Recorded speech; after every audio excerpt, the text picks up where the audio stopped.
So for today's agenda, mga kumartas, marami tayong asikasuhin. Kaya naman ayan, outfit check muna. Sabi ko kay mother dumaan na kasi mag-outfit check tayo. So yung ating outfit, binili ko lang from Black Up. Yun naman yan, pang rich outfit tita talaga. Kulang na lang talaga pera. From head to toe, pati bag ko, sa online lang natin yan nabili. At syempre, murayta lang yan. Kung gusto nyo nitong outfit ko, ilalagay ko na lang yung link dyan. Syempre, sobrang init. Kailangan natin ng payong. Ang ating payong, ay kasyang-kasya lang dun sa maliit na bag natin. Nabet na bet ko tong payong na to kasi itong payong na to pang madamot. Bawal lang may kasuko. So pag dalawa na kayo dito, tapos biglang umulan ng malakas, hindi na pwede, basa yung isa. Pero syempre, yung mga kabataan natin ngayon, ayaw na masyadong malalaki yung payong. Syempre, kabataan din ako, kaya gusto ko maliit din yung payong ko, charis. Pupunta muna tayo ng school at kukuha tayo ng form. Yan, mga kumartas, kainitan. So, pupunta ako ng school kasi merong form na ibibigay ang school para sa ESC voucher. So, sayang yon kasi para makamenos tayo sa tuition. So, kailangan yung ipanotaryo. So, diretso na rin ako sa bayan kasi magpapatahi ako ng pants ni Kurt. Nasira kasi yung zipper, yung pamasok niya. So, hindi na ako bibili ng pants. So, nagtitipid din naman tayo. So, hindi kailangan bumili ng bago. So, papatahi ko na lang to para sa pasukan may gamitin siya. Tapos, yung pants ko din ipare-repair ko. So, diretso na rin ako sa SS. Magpapa-update ng address para naman makapag-loan tayo. Hindi kasi ako makapag-loan. Kailangan kong i-update yung address ko. So, sana hindi tayo abutan ng hapon. So, tara muna sa school. Sobrang init. Pero yung damit natin hindi mainit sa katawan. Kahit medyo pa half sleeve siya. So, maano lang siya, presko. So, tara na muna. Mag-jeep lang tayo. Iniwan ko si Kurt sa bahay. Bibili sana kami ng sapatos niya. Kaya lang ayaw niya. Kasi inuubo. Tapos sinahapo. Bibili ako ng pangsanghab sa bayan. At inuubo. Inubos ba naman yung leche plan na binili ko sa katrabaho ko? Inubos. Kala mo lagi uubusan. Eh di yun, inubo.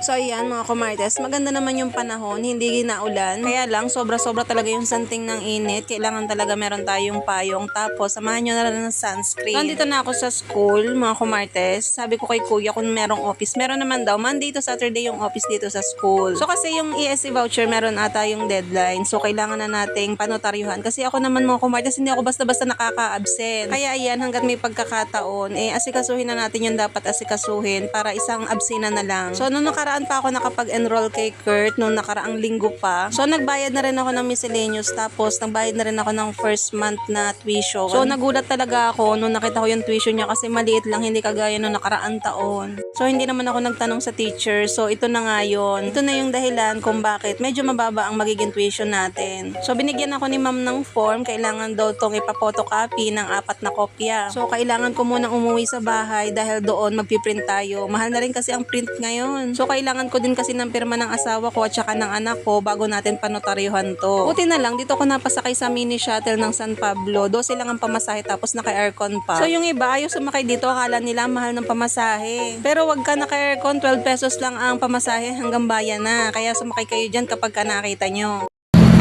Uwi mo na ako sa bahay. Magpapaprint. Tsaka kailangan ni Kurt ng pirma dito sa binigay na form. So, kailangan ng 4 na kopya. Kailangan din ng pirma ni Kurt kaya hindi pwedeng hindi ako uuwi ng bahay. Tapos, pagka fill up natin, diretso naman ako sa bayan, magpapanotaryo. So, yung 4 na yun, papanotaryuhan pala. Kainitan, ang lakad kong are. Pero sana wag umulan. Ay, bit-bit ko pa rin are. Dapat di ko na muna pala dinala. Sana bukas yung panotaryuhan doon. Kasi alam nyo sa mga kamartas, doon sa may tabi ng Avon, doon may mga panotaryuhan nung kami nag-renew. 20 pesos lang bayad namin. Mas mura. So sa ibang mahal. So mamaya ituturo ko sa inyo kung saan ako magpapanotaryo. Para may idea kayo kapag meron kayong panonotaryuhan at mahal. Ang init.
buti na lang talaga may printer ako na atikha. Kaya ayan, kapag kailangan natin ng print, meron na dito sa bahay. Yun nga lang, paubos na naman yung ink natin. Umatikha talaga ako nito mga kumartes kasi ang mga estudyante ngayon, kalimitan, puro photocopy na lang din yung ibinibigay sa kanila. So ako nung college nga, puro print na nga kami nun eh. Kaya ayun, maigi na lang din talaga. Nakaatikha nga ako nito. So pagkatapos nating i-print yan, tayo magpipill up na. Pagkatapos ay go-go-rabels na ulit tayo. Pupunta na ulit tayo sa bayan. Nahabol ko nga din kasi yung oras kasi mag-aalauna na nito. Baka mamaya yung SSS ay magsarado na. Ang alam ko kasi kapag tinanghali ka na doon, may cut off na. So sabi naman ng asawa ko, yung panotaryuhan naman hanggang alas 3 daw. So aabot pa tayo. Sa totoo lang mga kumartes, ako yung taong pag may pinaasikaso sa'yo, gusto ko tapos agad. Pinapirmahan ko nga lang pala to sa asawa ko tsaka sa anak ko, tapos umalis na rin ako. So, balik na tayo. Punta naman tayo sa bayan. Magpapanotaryo na tayo yan. Napil-upan ko na at napapirmahan ko na din sa asawa ko tsaka sa anak ko. So, diretso na din ako ng palengke. Magpaparepair. So, hindi masyado mainit. Outfit check. Rich Tita outfit. Charis. So, ayan. Order na kayo niyan. Ang ganda. Pare-parehas tayo. Charot. Ganda kayo. Pang formal, pang gala. Ganda. So, magta-tricycle ako. Hindi ako maglakad. Nag-tricycle na nga ako mga kumartes para diretso na nga ako doon sa palengke. So magpapatahi muna tayo ng pants pero bago nga yun, naalala ko, bibilan ko nga pala si Kurt ng sando na pamasok. Sobrang liit na daw kasi nung kanya kaya gusto niya yung medyo malaki na. Sa kanya Malaki po ba siyang bata, tita? Payat lang naman. Kaya Ayaw lang niya ng masikip, ayaw niya ng fitted. Kahit ay, small na to. 120 yan ha. may extra small po kami. Pero ito yung malaki na. Malaki na to. May mas malaki pa po. Yung sa mundo, Ano po? pang ano yun. Kaya, Medium. medium. na Sige po. nga, try mo sa medium.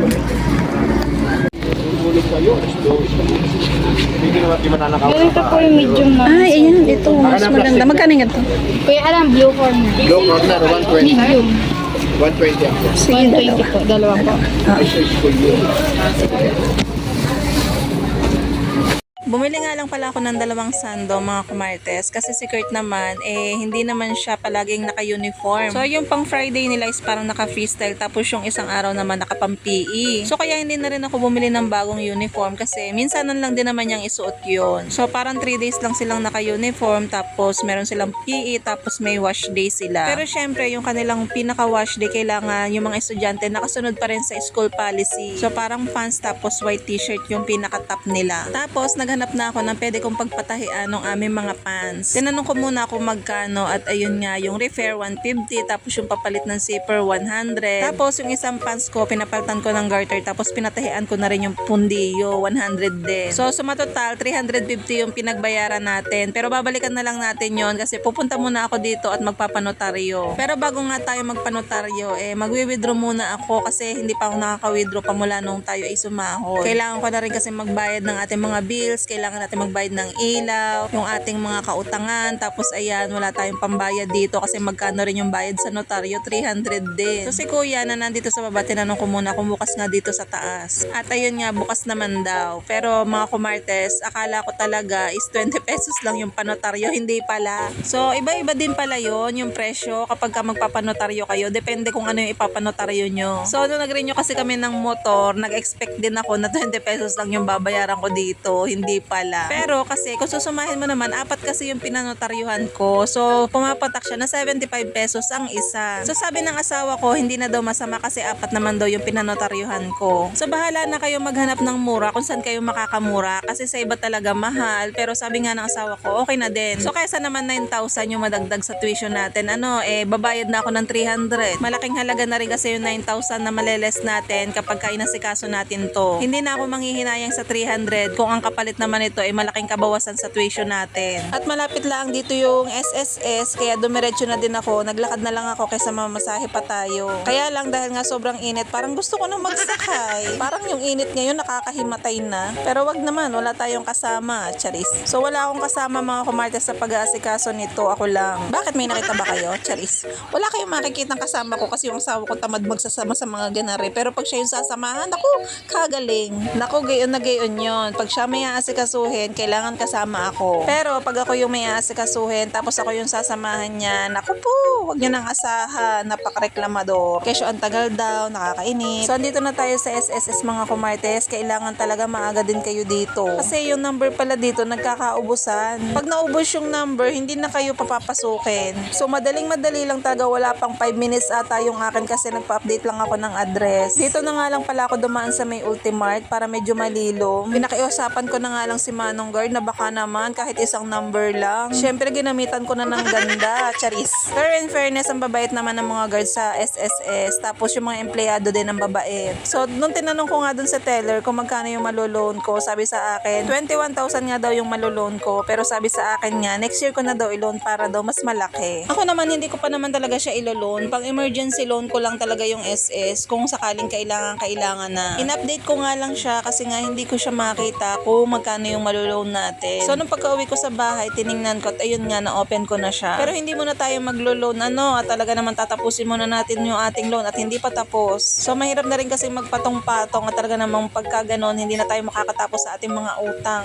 Pagkatapos ko nga bumili ng sago, pampatanggal ng uhaw, dumiretso na ulit ako dito sa loob ng palengke para yung pinatahin natin na pants kanina, makuha na natin. Buti na lang, walang ginagawa yung mananahin na pinagpa-repairan ko at ayun nga, makukuha na din natin siya. So, bago ko nga kukunin, sinukat ko muna at okay naman at nagbayad na tayo. So, dahil nga ako'y gutom na, dumaan muna ako dito sa bakery. Ito nga pala yung cheese bread na mabenta kahit nung maliit pa ako. Hanggang ngayon, pinipilahan yung cheese bread na yan. Diyan nga pala yan sa Maligaya Bakery. At ayun nga, dahil nga ang dami kong bit-bit, sabi ko nga magta-tricycle na ako. Ako'y pagod na, ako'y banas na. At dahil gustong-gusto ko na nga makauwi, nakalimutan ko namang bumili ng gamot ni Kurt. Kaya sabi ko sa asawa ko, siya na lang yung bumili. Meron namang malapit na butika sa amin. Grabe, nakakapagod mag-asikaso kasi ang init. Pero hindi pa tayo tapos dahil ipapasa pa natin din yun sa school. Tapos may hihingin pa ako sa company. Tapos ipapasa pa natin yun sa school. Ayan mga kumardas, nandito na ako sa bahay. Nakapagpanotaryo na ako. Mahal din pala magpanotaryo. So, pinagbayaran ko 300. Pero yung notaryo naman na pinagpanuhan ko, apat naman siya na papel na pare-pareha, same lang. So, parang kung susumahin mo, 75 pesos ang isa. Kasi apat naman yung pinanotaryuhan ko. Tapos, sa SS kanina, okay na din. Buti ang bait ni Manong Guard. Hindi na nagbibigay ng number. So, sabi ko, kuya, pwede naman kahit isa lang. At tira nyo, babalik na naman ako.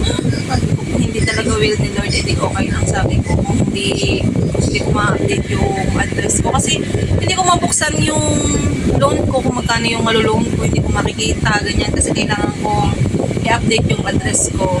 So, siguro naawa sa akin si kuya, ginamitan natin ng ganda. Charot! So, binigyan ako ni kuya ng number. So, isa lang yon. So, ang bilis ko lang naman kasi updated lang naman ng address. So, mabubuksan ko na yung ating SSS. Sobrang init nga kanina pag nilakad. Tapos, tinanong ko na rin kung magkano yung maloloan ko kasi, di ba, yung loan ko kasi is 2 years. Ang naloan ko nung nakaraan, 30,000. Pero ano naman yung 2 years to pay. Tapos, tinanong ko, 1 year na kasi nahuhulugan yung SS ko. Nasa 21 lang yung maloloan ko. Kung sakali magloloan ko ngayon ha. Pero sabi nung babae nga, yung teller doon, ano daw, tapusin ko na daw para mas malaki. Kasi kung matatapusin ko siya, 33,000 yung makukuha ko. So, yun, pag-iisipan ko. Pag hindi natin naman kailangan, pang emergency loan lang yun kung sakaling kailanganin. So, hindi ko din naman siya muna ilo-loan. So, bumili ako ng tinapay, bumili din ako ng kalamansi at saka honey at secret ay kinukubo. So, nakalimutan kong bumili ng gamot sa pusa asawa ko. Siya na lang yung bumili. So, ayun lang. Sobrang kapagod today. Pero lahat naman ng pinasikaso ko is natapos ko. So at least naman kahit pa paano worth it yung pag-absent ko ngayon. So yun lang, dahil nakadaan nga ako kanina ng bayan, binilan ko na rin si Kurt ng sando. Yung pants niya, pinarepair ko na lang para hindi na ako bumili. So kasya pa naman yung sa kanya, nasira lang yung zipper. Tapos nagpa-repair din ako ng pants. Pinatahi ko na din yung pundiyo. So ang pinagbayaran ko 350. Repair yun, tapos palit ng zipper. So si Kurt naman, ang bibilhan ko na lang sa kanya sapatos na pamasok at sapatos na rubber shoes. So sa naman, sa bag, hindi ko na siya bibilhan kasi binila na siya ni Ninong JR niya ng bag na yung Adidas ba yun, kamahal-mahal noon, tas ang tibay naman Adidas. So yun na lang yung paggagamit ko sa kanya next year, nilabhan ko na siya para magamit niya ulit ngayong taon. So wala naman ako ibang biniling gamit niya. Kasi ang binili ko lang naman na notebook is Cattleya na, hindi na yung notebook na sobrang kapal. Kasi si Kurt, bihira magsulat dyan. Ako hindi lang magsulat sa notebook. Kalimitan nga, Xerox na lang.